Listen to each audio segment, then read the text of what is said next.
Bonjour, aujourd'hui je vous propose une brioche fourrée et tressée. Il s'agit d'une recette d'origine polonaise et c'est connu par le nom babka. On passe aux ingrédients.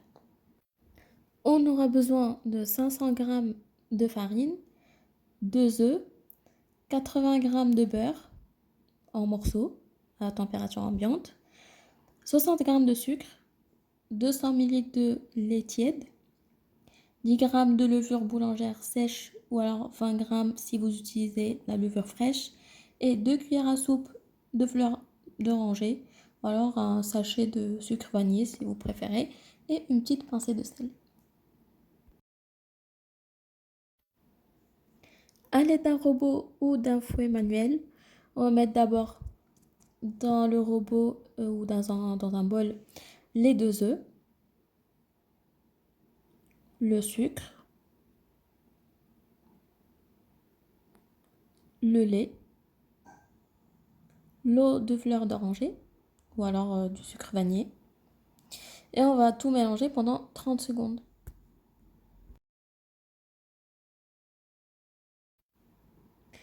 Juste après, on ajoute la farine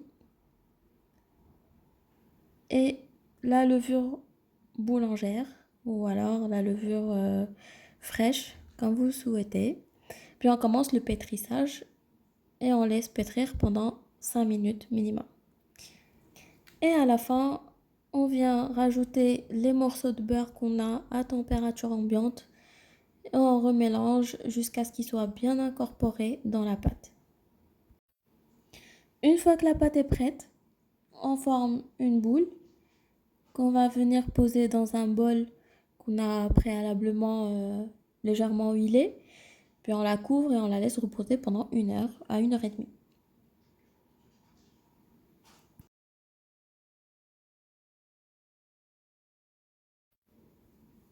Au bout d'une heure et demie, on vient étaler la pâte sur le plan de travail. On va mettre un peu de farine avant et on prend la boule de pâte. On va l'étaler soit à la main, soit à l'aide d'un rouleau.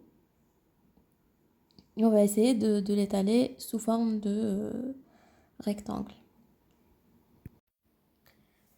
Le mieux, c'est d'avoir environ 0,5 cm d'épaisseur. Faut pas que la pâte soit trop épaisse ni trop fine. Je viens étaler par-dessus à l'aide d'un couteau ou du dos d'une cuillère la garniture qu'on souhaite. Ici, j'ai choisi la pâte de date faite maison. Vous trouverez d'ailleurs la recette dans la description de la vidéo. Comme vous pouvez aussi utiliser de la confiture, du chocolat à tartiner, en rajoutant des fruits secs, des fruits confits. C'est vraiment selon votre goût.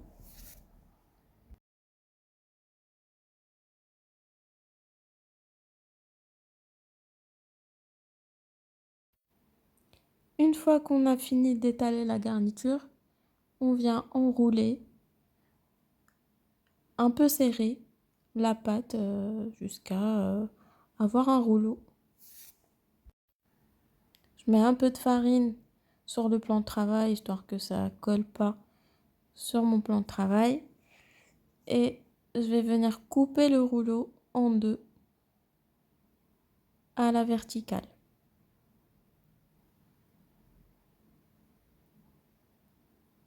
Vous pouvez à cette étape le mettre au congèle ou mettre la pâte au congèle ou au réfrigérateur pour que les stries soient plus nettes à la coupure. Et après, on va essayer de faire une tresse. Comme vous le voyez, c'est très simple.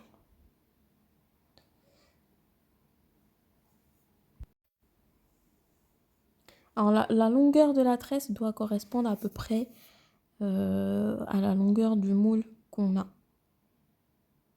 Donc là, après, on va mettre directement dans le moule et on laisse reposer à peu près une demi-heure jusqu'à 1 heure, selon la température de votre cuisine.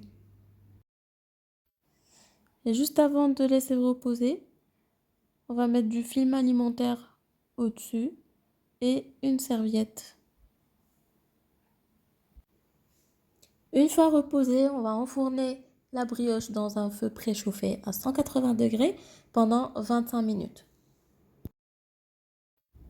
Pendant ce temps-là, on va préparer un petit sirop avec un peu de sucre et de l'eau qu'on va mettre sur le feu à bouillir pendant 2-3 minutes, qu'on viendra étaler sur la brioche une fois sortie du four à l'aide d'un pinceau. Voilà, j'espère que le résultat vous a plu et j'espère vraiment que vous allez l'essayer. C'est une tuerie. Essayez les différentes arômes, les différentes garnitures. Vous allez voir, c'est super bon. Voilà, c'était tout pour aujourd'hui. Je vous dis à bientôt avec une nouvelle recette.